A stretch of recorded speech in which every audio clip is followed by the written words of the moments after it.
Fala, seus mal diagramados! Recentemente, a onda dos doramas, novelas românticas e dramáticas da Coreia do Sul e do Japão tomou de assalto a Netflix e fez muitos fãs no Brasil, se tornando um sucesso absoluto, principalmente entre o público feminino. Só que esse público que gosta de dorama costuma ser bastante emocionado e não se restringe a ser apenas admirador dos belos atores que protagonizam títulos como Pousando no Amor, Nosso Eterno Verão e O Rei da Porcelana, que se fosse um programa brasileiro contaria a história do Nadir Figueiredo. Sim, Nadir Figueiredo era um homem. Mulheres do mundo todo, e não só as brasileiras, começaram a confundir ficção com realidade e buscar insistentemente um casamento com homens sul-coreanos, o que também já era moda no universo K-pop. Os motivos para essa obsessão parecem frívolos, e até são mesmo. Há quem acredite que no país asiático os homens serão exatamente iguais aos personagens carinhosos, bem vestidos, gatos e românticos das séries. Mas, como em qualquer lugar do mundo, a realidade que se impõe é bem mais dura e cruel. Na sociedade masculina, a média de escrotos e homens com uma beleza típica da fase cubista do Picasso é parecida em qualquer país. Nesta semana, por exemplo, viralizou a história de Jaqueline Santos, paraense que foi agredida pelo companheiro Jeong Lee na Coreia do Sul e precisou de ajuda para poder retornar ao Brasil. Jaqueline conheceu Lee por um aplicativo em março do ano passado e os dois mantiveram um relacionamento à distância até novembro de 2022, quando se conheceram em um terreno neutro no Ceará. Meses depois, foram morar juntos. Apesar de Jaqueline imaginar que estivesse vivendo dentro de um episódio de Love Alarm, 2 semanas depois de se juntarem,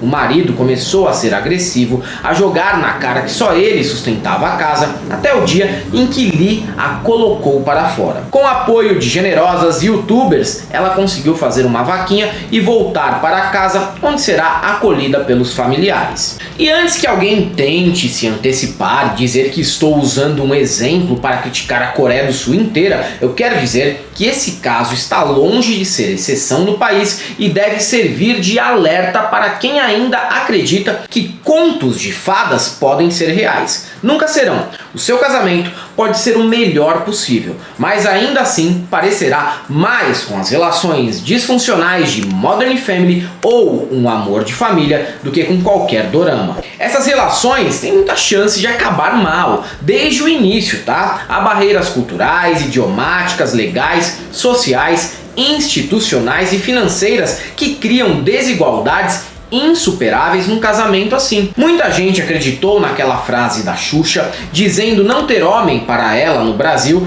mas desprezou que o Brasil pode sim e tem muito macho merda, mas não é o único país do mundo com esse perfil. Na Coreia do Sul, por exemplo, o casamento de homens nascidos no país com estrangeiras costuma ser um problema de engenharia social e da justiça.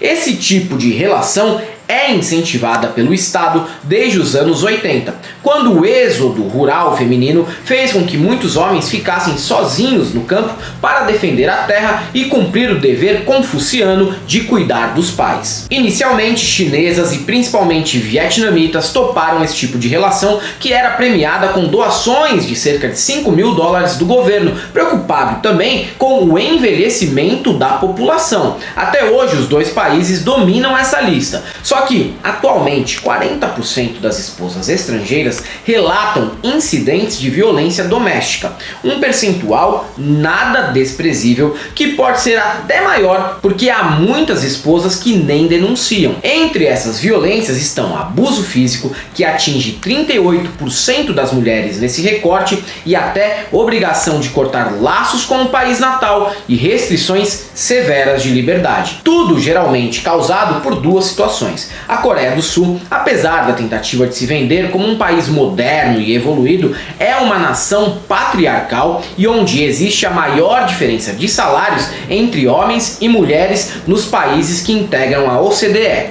E as mulheres estrangeiras costumam vir de países com PIB per capita bem menor que o da Coreia do Sul, criando assim um vínculo de dependência financeira. E a própria legislação sul-coreana para as mulheres e minorias em geral é uma lástima. Em uma denúncia de estupro, por exemplo, mesmo se a mulher não mentir, ela pode ser processada por manchar a imagem do homem. Típica lei estapafúrdia que poderia ser facilmente proposta por deputados filiados ao PL por aqui. Junte a isso o poder que o homem tem sobre os documentos da esposa, em especial o visto que precisa ser renovado a cada 3 anos. Muitos maridos ameaçam não renovar o documento e ficar com o passaporte da mulher se a esposa pedir a separação. E no que diz respeito ao casamento entre pessoas do mesmo gênero, veja só quanta modernidade. O assunto só virou pauta política por lá neste ano. E existe o próprio preconceito da sociedade sul-coreana com estrangeiros,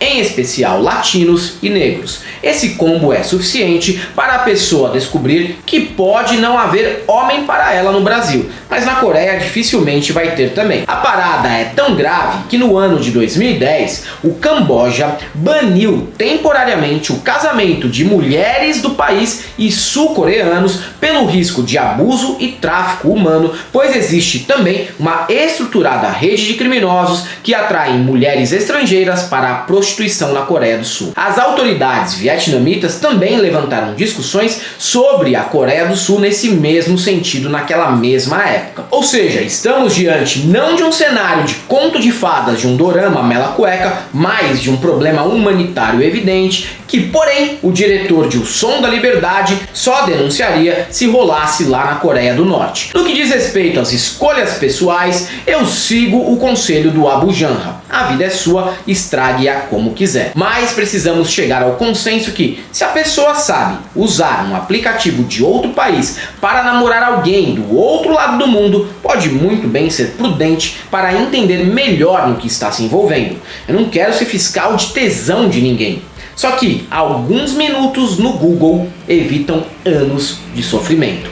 É isso aí, galera. Para quem gosta do nosso canal, nós temos nosso apoio, seja membro Pix e Conta Jurídica, caso vocês queiram, e possa fazer uma colaboração para que a gente continue a produzir conteúdo por aqui. Além do YouTube, estamos presentes também no Facebook, no TikTok, no Instagram e no Twitter. Sigam a gente por lá. Não deixe de conhecer nossos novos modelos de camiseta no site da El Cabriton e o nosso curso no Instituto Conhecimento Liberta, o ICL. E para todos aqueles que acreditam que esses doramas podem ser reproduzidos na vida real, só temos uma coisa para te dizer: não passarão.